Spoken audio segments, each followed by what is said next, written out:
Hi all students, आज हम लोग हिंदी व्याकरण का चैप्टर 4 पढ़ेंगे जिसका शीर्षक है शब्द भंडार। मीन्स इस चैप्टर का नाम क्या है? शब्द भंडार। ओके, चलिए स्टार्ट करते हैं। सबसे पहले क्या दिया हुआ है? पर्यायवाची शब्द। तो ये पर्यायवाची क्या है? इंग्लिश में इसको सिनोनिम्स बोलते हैं। चलिए देखते हैं पर्यायवाची क्या होता है। जैसा कि हम देखते हैं कि एक वस्तु, जानवर आदि के कई नाम हो सकते हैं, लेकिन उनका अर्थ एक ही होता है। समझ रहे हैं आप कि कोई भी अगर ऑब्जेक्ट है, कोई भी वस्तु है, अगर उसकी कई नाम हैं तो वो उस वस्तु की पर्यायवाची हो गई। जैसे मान लीजिए ये घोड़ा है, घोड़ा है ना। घोड़े के और कितने नाम हैं? अश्व भी बोला जाता है इसको, तुरंग भी बोला जाता है इसको, घोटक भी बोला जाता है और वाजी भी बोला जाता है इसको। यानी कि घोड़े के कई नाम हैं। ओके, अश्व, तुरंग, घोटक, वाजी। यानी कि ये जो है पर्यायवाची हो गया। किसका पर्यायवाची है? घोड़ा का। समझ गए आप कि किसी एक वस्तु का कई नाम अगर हो तो वो पर्यायवाची है। किसी एक जानवर के कई नाम हैं तो वो पर्यायवाची है उसका। सेम हियर, ये देखिए, ये क्या है? फूल है। फूल को हम पुष्प भी कहते हैं, सुमन भी कहते हैं, कुसुम भी कह सकते हैं, प्रसून भी बोलते हैं।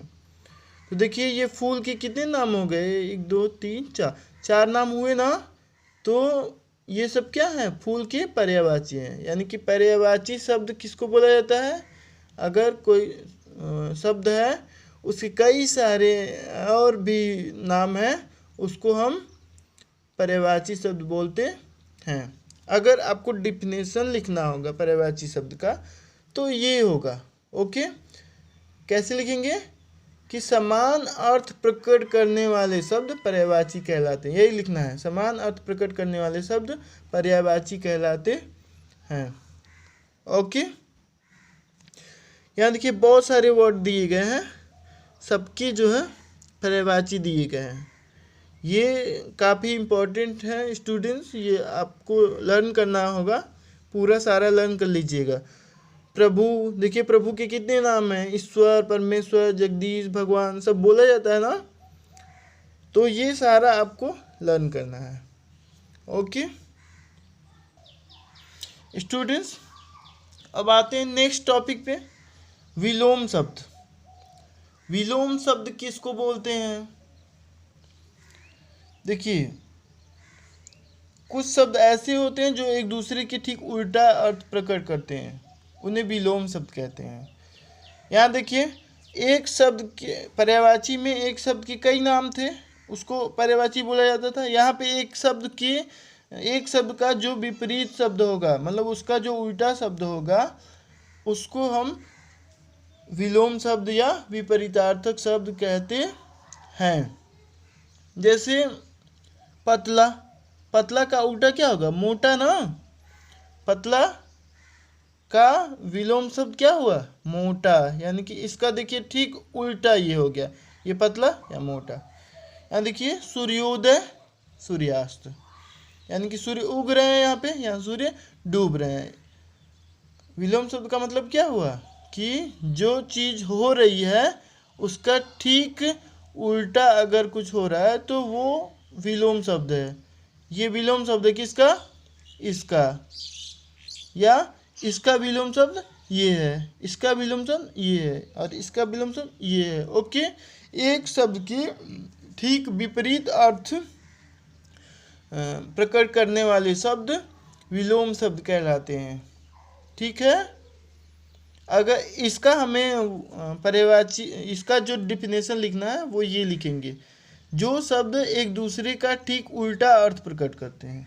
जैसे देखिए इस शब्द के ठीक उल्टा जो अर्थ प्रकट करते हैं वो विलोम शब्द या विपरीतार्थक शब्द कहलाते हैं। यानी कि इस शब्द का ठीक उल्टा ये है ना, तो ये इसका विलोम शब्द है। ओके, या इसका ठीक उल्टा ये है ना, तो ये इसका विलोम शब्द है। ओके स्टूडेंट्स, यहाँ पे देखिए बहुत सारे विलोम शब्द दिए गए हैं। इनमें से कुछ आपको आता भी होगा, याद भी होगा, और बाकी जो याद नहीं है वो सारा आपको लर्न करना है। ओके, ये सारा आपको लर्न करना है। अमृत का विलोम क्या होगा? विष। अंत का आदि। अस्त का उदय। कट का मधुर। ओके, इसी तरह से सारा आपको याद कर लेना है। स्टूडेंट्स, इस चैप्टर का सबसे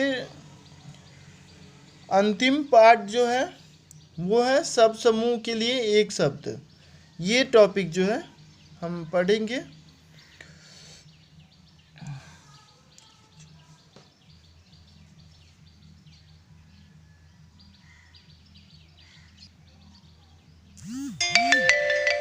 देखिए, शब्द समूह के लिए एक शब्द, यानी कि कभी कभी हम कुछ ऐसे शब्द बोलते हैं जो कई शब्दों का काम कर देता है अकेले ही।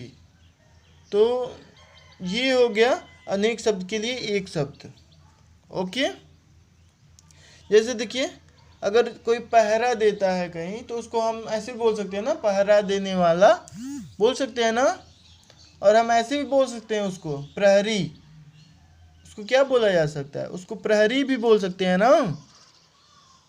हाँ, तो देखिए, पहरा देने वाला कई शब्द हो गए ना, इनको मिला करके प्रहरी, यानी कि इस एक शब्द के, इस कई शब्द के एक नाम भी हैं। मतलब अकेले ही एक जो है शब्द इतने शब्दों का काम कर दे रहा है।